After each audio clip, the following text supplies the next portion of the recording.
chapter, second section, 21st verse. Yeah, thank you.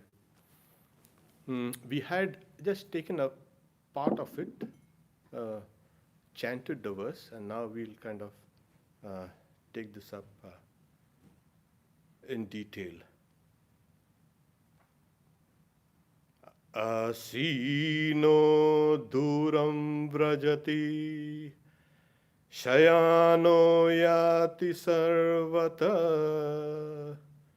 kastvam madanyo devam madanyo jnatumarhati. While sitting, it travels far. While sleeping, it goes everywhere. Who but me can know that deity who is both joy and beyond joy? We have the Upanishad in this and in another couple of verses will speak about this it, Atman. Then why did it kind of do such contradictory turns? While sitting, it travels far. What's that? We know when you're sitting, you're sitting. When you're traveling, you're traveling. You cannot be doing both together. While sleeping, it goes everywhere. Yeah. But we know what happens. So we are sleeping, we are sleeping. We are not going anywhere. And also, who but I or me can know that deity who is both joyful and joyless? This is the kind of the trick of Advaita Vedanta, and especially the Upanishads, where they give you contradictory kind of attributes.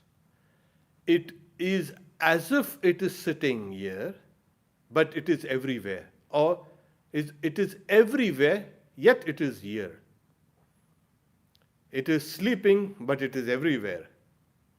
It travels everywhere. It is everywhere, yet it is sleeping. Now, to understand this, there are two things you must understand. Consciousness. We have very strange ideas of consciousness as related only to this brain or to the body. Consciousness. What's consciousness? That has been the final frontier search of every type of knowledge. We are actually trying to find out what is the nature of consciousness. And this obviously doesn't help in making us trying to understand what is this consciousness. It's far, it's near, it's sleeping, it goes everywhere. But then he says, this is the God of death saying, who but me can know this deity who is both joy and beyond joy, or joyless, as I say. So consciousness has got two aspects. We know the one aspect very well. Now, what makes us know that aspect very well? Well, it is delimited by your body, your senses, your mind, your intellect, your ego. And that's why consciousness, as it were, has become particularized. Yes, I'm conscious. Yeah, we are conscious now here. There's no dispute about that. There are times when consciousness is raised, as it were, a notch higher, and it becomes general. The feeling of, you can say, what do you say? The term used is oceanic. Oceanic consciousness, kind of as it were, spills out of your body and mind and all these things. The very fact of love and empathy and you can say compassion. What are these words? These are words? Yes, but they are denoting something. What? Qualities that you feel. How can you feel it if you are just a particularized body? Well, the particularized body has an element of consciousness, and this consciousness is also general. Okay, now the particularized consciousness, how do we know the particularized consciousness? In Vedanta, it is very clear that all what you know is due to the waves in your mind. It's called a vritti gyan, knowledge, but conditioned by your mind. The waves in the mind, or the, you can say, name and form in the mind. Everything we know. During the waking state, we know consciousness because consciousness has become particularized by the waves in the mind. How do you kind of explain this? Suppose you have a large picture, a kind of on a paper or something, it's a painting. There's a painting. And then that painting you fold it. And you fold it, it becomes small. What happens is that picture is actually of large dimension, but you have folded that picture and now it's very small. This is what consciousness appears in a particularized frame of reference. Yeah, this is me. There's no dispute that this is you. But why can't that also be you? Well, I don't experience it. You do, but in a very, very, very light way, in a very kind of hazy way. When somebody is weeping, oh, you feel those pangs of, you can say, hurt, or you can say, pain. What is that? Now suppose you unfold this picture again, which you have folded. What happens? Slowly you get, oh, consciousness is much larger than I thought.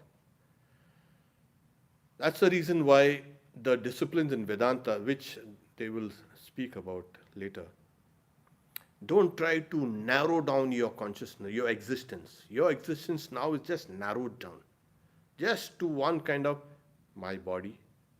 Not only that, my happiness, my comfort, my this, my that, my existence.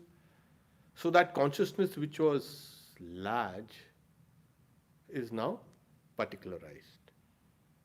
It's like going to a huge lake, taking a bucket, dipping that bucket in the water, lake, and lifting it up and saying, this is the lake. Well, this is not the lake, that's the water of the lake. So consciousness is kind of more diffused. But what happens is, we are looking at one part, one fraction of this. There's another sage who gives an example. There's a telescope. You are viewing the stars in the night sky. Okay? But the lens has some few, you can say, dust particles. Or there are some spots on that lens. And instead of the universe you're viewing, you keep on watching or looking at the universe through that spots of dust or those spots of dirt or stains. The universe will appear, and when you're vision becomes more even narrow. What is this stains? What are these kind of spots there on that? So you are not looking at the universe. You are looking at that stains on the lens. Got this? Yet the perception is of actually, last time I had said, perception is always singular, cognition is always singular. You actually, you perceive actually the whole, the entirety, that which is all pervading. But due to ajnana, ignorance, what happens is you perceive only that small part of that universal consciousness. And as a result, this body functions. Yeah, this body would function even without you noticing it. You notice it in deep sleep. But you are there. When you're suddenly woken up, you don't say, I wasn't there. You're there. Definitely. So in the state of deep sleep, that consciousness becomes diffuse. It's called, the technical word is samanya, general. And when the waking and dream state, in the waking state, what happens is you see things, and that consciousness, as it were, telescoped, crunched, and brought into a small kind of dimension. And you are paying attention only to that small thing. And where's that small thing? The wave in the mind.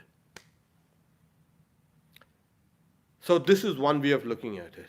The second way is this Atman, this consciousness which is there everywhere, it has these limiting adjuncts.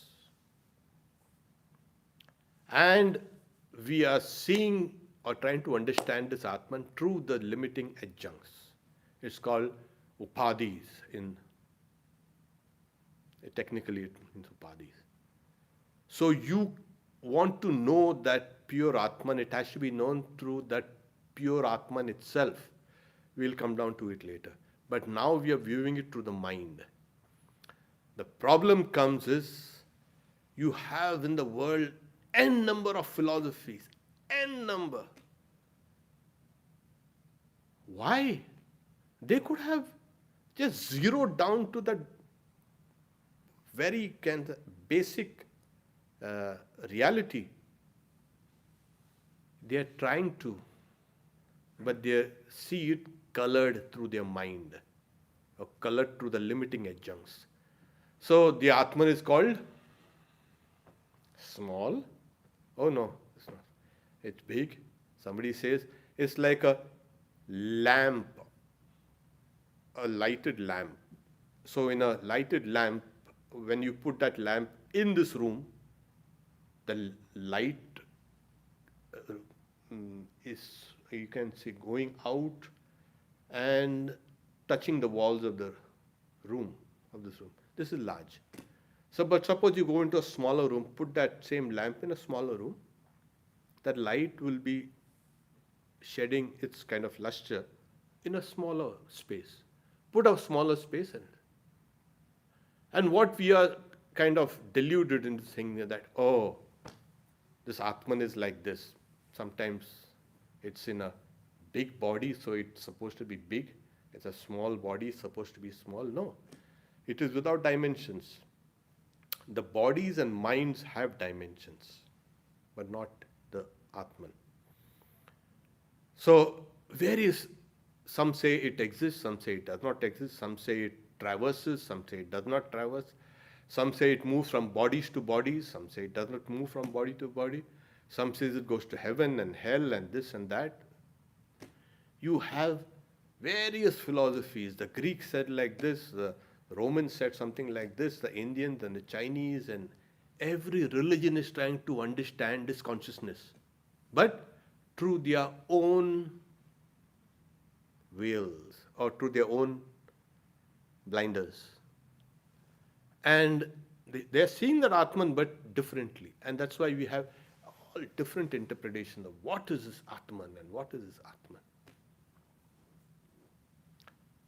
They are giving you, the God of Death is giving you these contradictory to show you that it is beyond these limiting adjuncts. What is? You'll have to see the Atman as it is. We'll come down to it. There's a concept of uh, in India it's called a Chintamani. It's more like kind of philosopher's stone, if you can. But the actual translation is the gem. Money is a gem that takes on the color of whatever you think. It reflects your mind. Suppose you're dark and angry, that gem will become dark and angry. Suppose you're feeling lazy, yeah, you know what? The gem will reflect that laziness. Suppose there is a feeling of kind of love and gratitude, the gem will keep on reflecting that. It'll reflect your mind. Reflect my mind, reflect the thought waves in my mind. So, the Atman is like that. The consciousness is there, but it is just kind of reflecting whatever is there in the mind. Sometimes you're angry and they say, the Atman is angry now. The Brahman is angry. Hey, what happened? Now the Brahman is full of compassion and unselfishness and love. Atman is compassionate. Atman cannot be compassionate. We are just seeing this through the coloring of the limiting adjuncts. And the biggest limiting adjunct is the mind. The mind, it's called Antakaran, the mind, intellect, memory, and ego, individual. So you are kind of watching this whole thing, this Atman, through this. It is as it were covered. The Atman is covered by this. And we are seeing sometimes the Atman now, we are the Atman, and what is the Atman is? Hey, the Atman is sometimes feeling meditative, and now the Atman sometimes, oh no, let's do some reading, or let's do some listening to some music and this and that. Consciousness by itself is not, you can say, sullied or harmed by whatever the body or the mind or anything does. It is there. But the only thing, we have been used to looking at our consciousness through the prism of our own mind. That is why they say, while sitting, remaining stationary, motionless, duram vrajati, goes far. So goes far here, while sleeping, goes everywhere. While sleeping, it goes everywhere. And then, which is possessed of also the qualities of joy and beyond joy. Joy and joyless. So, that is why it's difficult to know. Constantly we have been told that there is this Atman as a real self.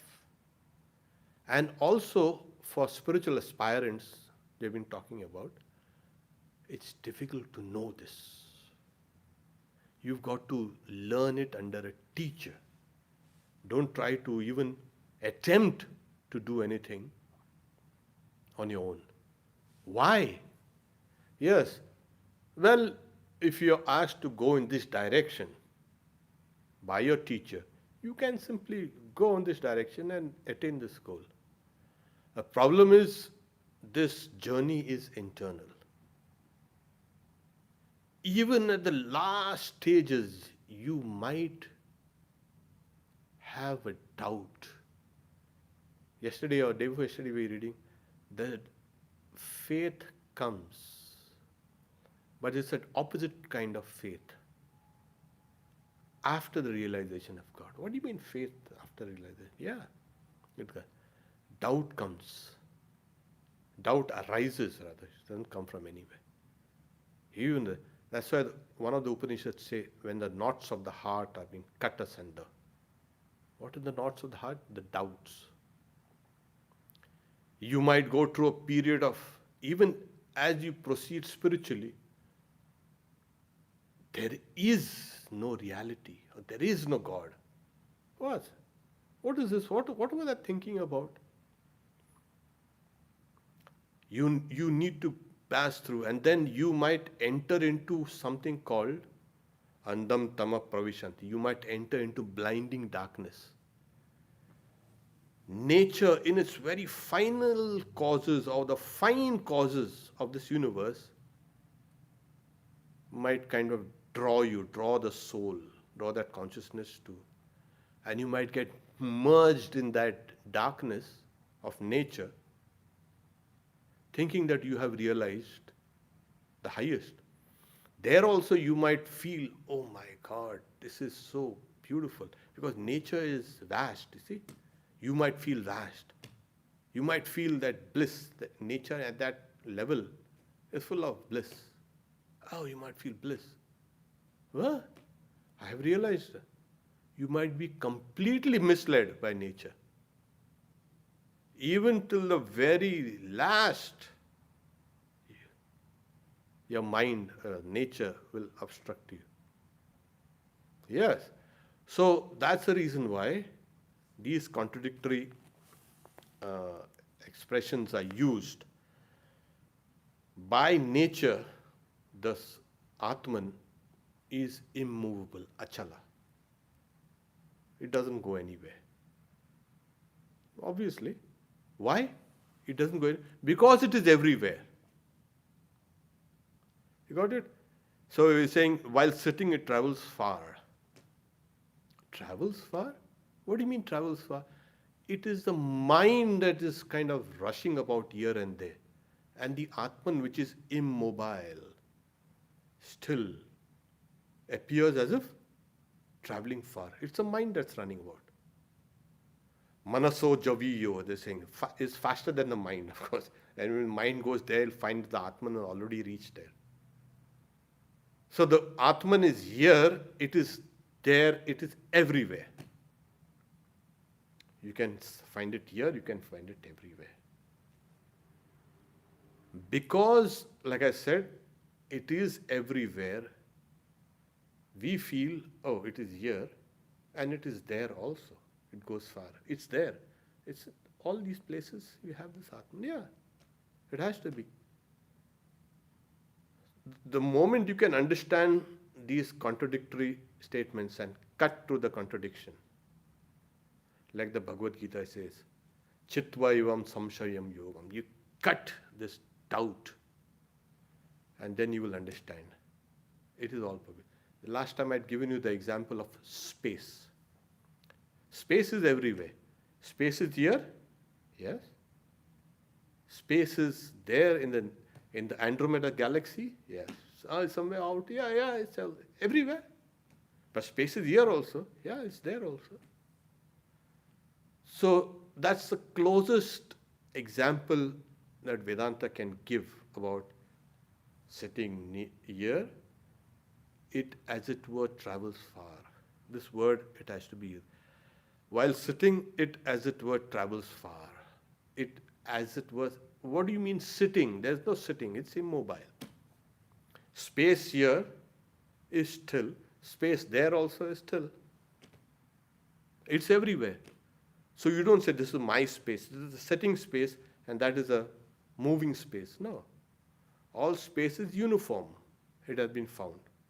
And if the space is uniform, is there, you cannot say this is the space in the Vedanta society, and that's a space on the freeway, that's a space in Glendale. No. All these names are given by whom? By us.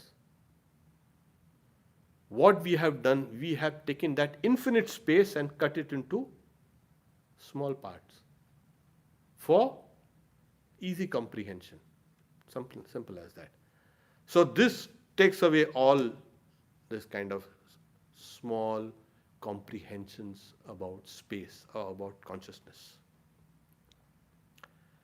So while sleeping, it goes everywhere. Obviously, you dream you're going to Antarctica. Huh. You've seen pictures of it. You haven't gone anywhere. You've seen pictures of it. And the mind is kind of thinking about Antarctica. And as it were, you have traveled there. The mind has traveled there. Mind has gone. Mind is kind of here only, watching these impressions during sleep. And that is a dream. It's called a dream. But suppose you go to Antarctica. Do you think that there is no consciousness there? Consciousness there also. You'll find consciousness, your consciousness there also. So there is that all-pervading, you can say, consciousness, which appears as it were sitting, sleeping, traveling, which appears, not in reality. This appearance is an illusion. So we'll come down to it. Why has the illusion arisen and all that? Here the idea is saying, who but I can know that deity who is both of joy, joyful or joyless? Here is the key. Who but me can know? Who will know? It is your individual consciousness who will know. The God of death himself is speaking about who but me. It's not egotistically speaking here, who but me, not you. Not like that. It will be known in your consciousness. Particularized consciousness here, which has general characteristics. You got it? So it will be discovered, you will be known in this particularized consciousness within you. And if you can know that, that is the meaning. It's not that only I know, not you. So consciousness being of a general character. The next verse also is kind of follows this same kind of logic.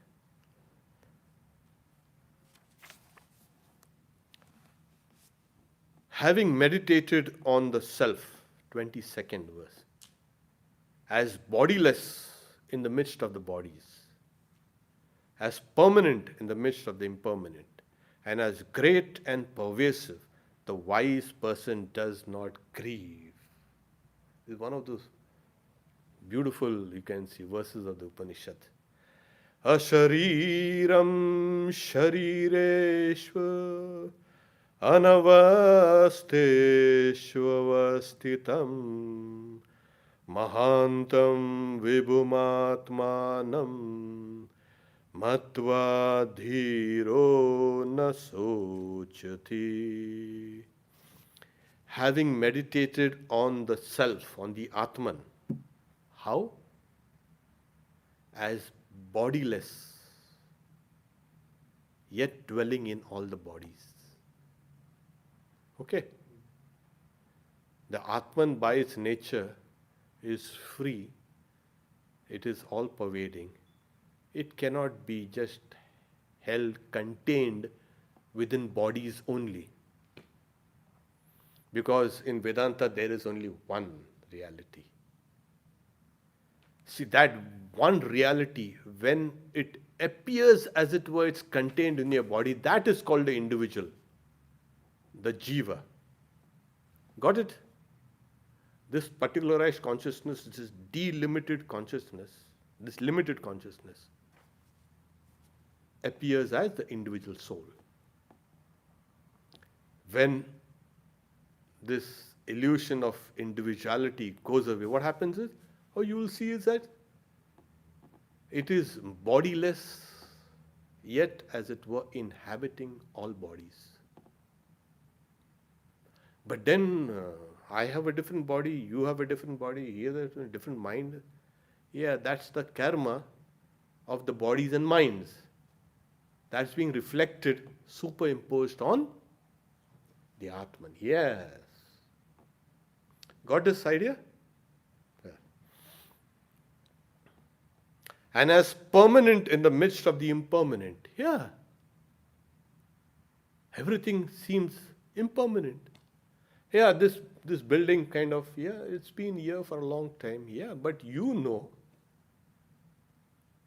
it has to be impermanent. This cannot be permanent. And why? Because here the nature of this Atman is spoken of as great and pervasive. There is nothing greater than this Mahantam, extensive. I mean, to like the degrees of comparison, great, greater, greatest. Like, oh, there's something greater than that? Oh, there's something greatest? No. Is Mahantam, there's only one, and there's nothing incomparable in comparison with that. Great and pervasive. So your real nature as the consciousness, as the Atman, is actually pervasive. But as it were, it's held here. Like you have different earthen jars filled with water, and that sun, or that one sun, is being reflected, or that one space is limited by the body of that jar, the dimensions of that jar. So that space within that jar does not say, this is my space. But it appears as if saying, yeah, this is me. This is my jar. This is me. I am a jar, it says. And that's a kind of mistake that happens. So the jar is superimposed on that space inside. And the space thinks, yeah, this is the jar. I'm a jar. Suppose you break that jar, then what happens? The space which was in the jar, does it become pervasive? No, it was already pervasive. It was already great. You cannot cut space into small pieces and say, yeah, you say this is mine, this is my Atman. So this is the great, you can say, illusion, that one thing is appearing as another. So when it says, having meditated on the self, here, how do you meditate on this? How do you meditate? The commentator Shankaracharya says, I am this. You have to meditate on the self as, I am this self. Like, I am this. Idam ayam aham. Wow. Yeah. I am that consciousness. You don't, yeah, when you're meditating, you don't say, I am this, I am this, I am this, I am this, I am this. You might get into big trouble. What is this? What? I'm feeling a kind of a backache. Am I this? No. So you are that consciousness. If you meditate on your own self as consciousness, I am that consciousness. That is the meditation. So he's saying, having meditated on the self, how do you meditate? As bodiless, as without having name and form, yet inhabiting all names and forms. And as permanent in the midst of the impermanent. So this is one type of meditation. It's a very high form of meditation, where you meditate on the self as pervasive. The last time, I think, some time ago, I told you about how Swami Shivananda, Mahapurush Maharaj, he was meditating, he felt something issue out from himself and cover the whole, you can say, landscape. So he was meditating, sitting down, but what happened? That consciousness went and spread itself out everywhere. It appeared like that. So the whole world is nothing but a kind of a containment. We were free, and then we did a mistake. We've been put in a jail. Well, what do you do?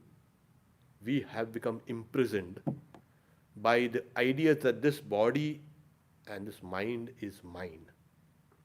The moment you reverse this consciousness is mine, I am this consciousness, you become free. So the why wise person does not grieve? Why? Yeah, it's beyond grief here.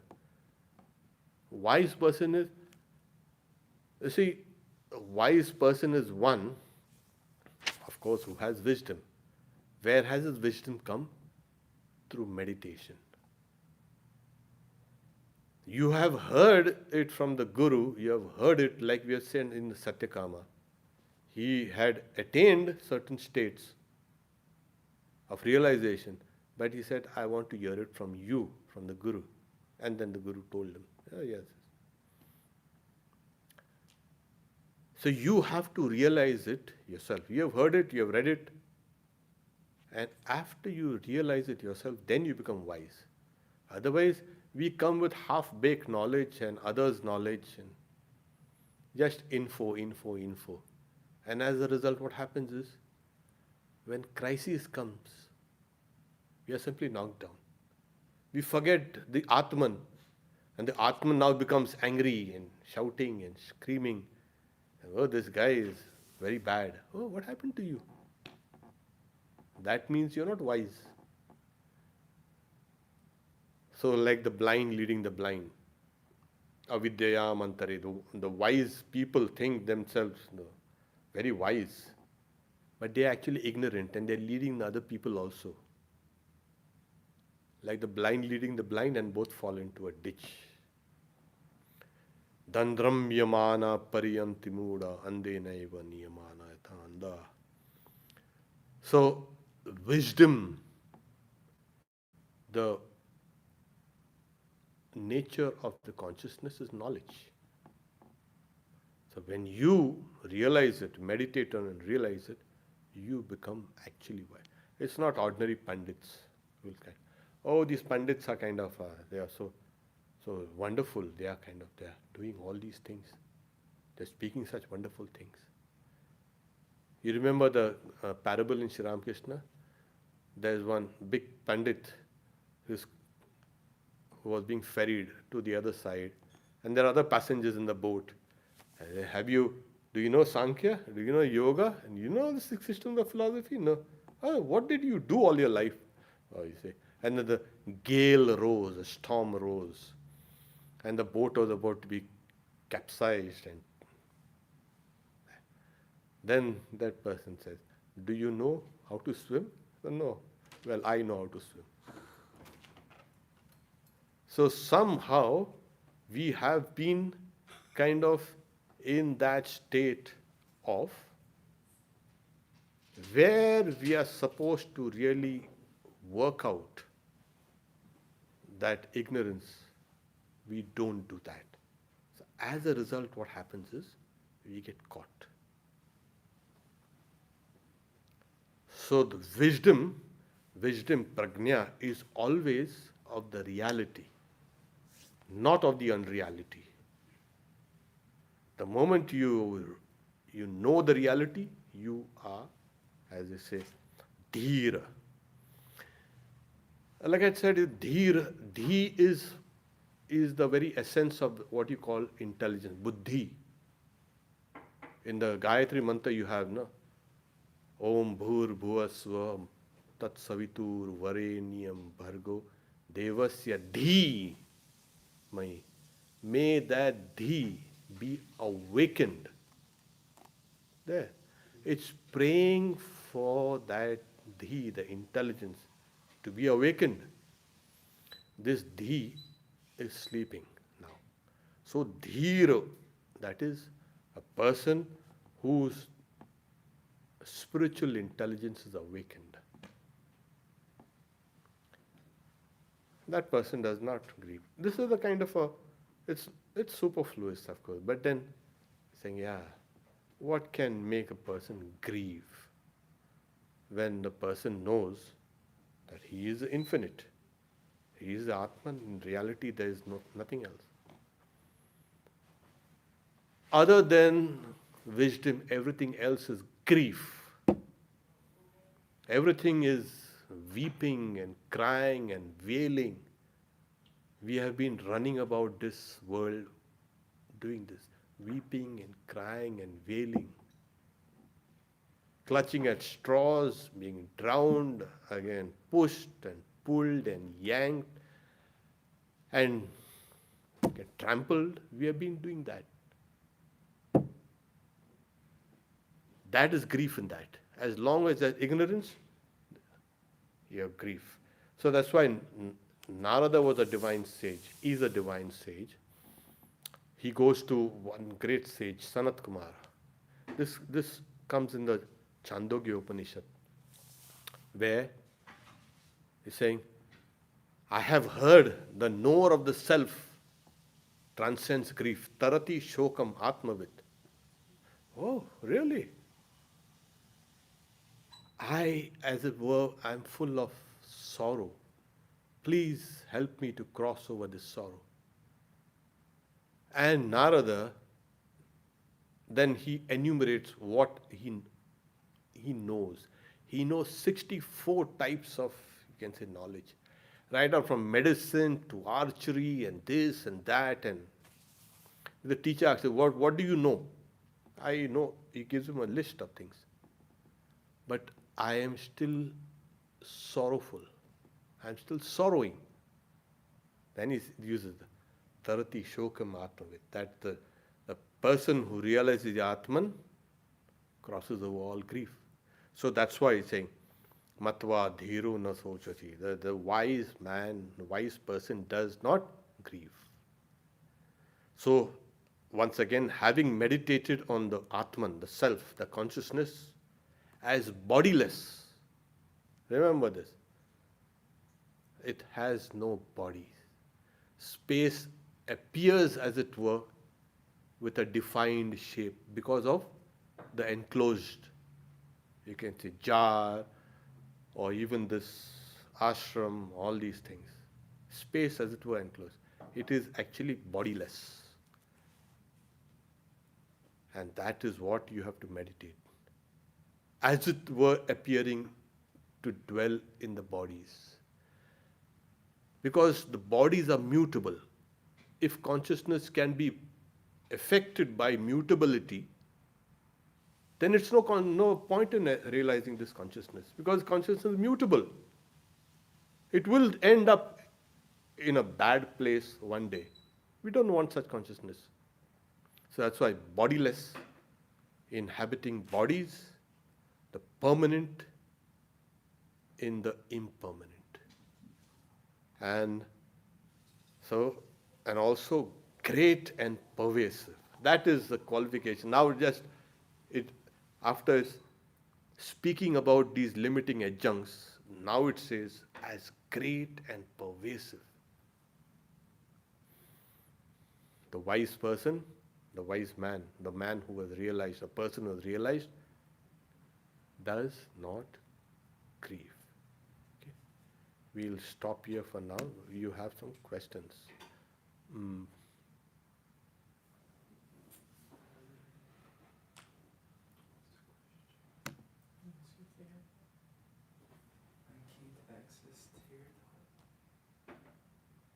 Yeah, we don't need to kind of. Do you want to telecast this? Questions? No, they think I don't have access. I would have to have my phone with me. Yeah. Why does it show them? Yeah. Okay, can I stop live? Yeah.